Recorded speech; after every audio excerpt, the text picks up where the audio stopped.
Okay, naman ko dagang okra, so naghimo ko og okra with cheese. Kay pulaan mo ko atong kuan na sad lapwa-lapwa. So ari na sad ta sa lain. Nakunahon ako butaw na ko cheese kay nako dagang cheese. Pero kung i-search sa Google na agad siya na okra with cheese.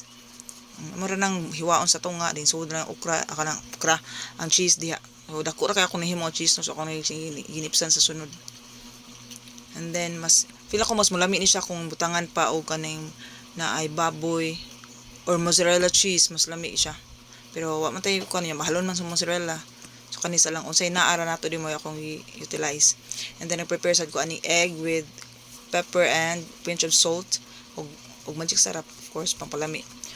And cornstarch with flour.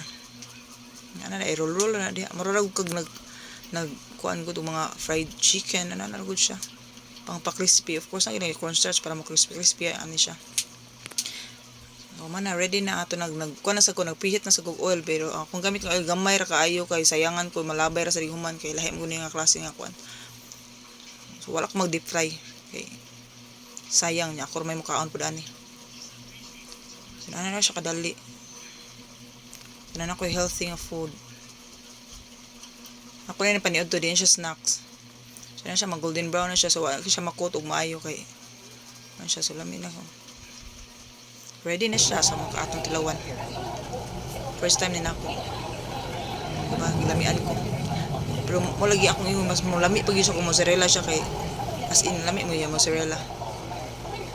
Pero kani lami na kani para nako. And mas mulami pod ni og naay kay dip katong dipping sauce.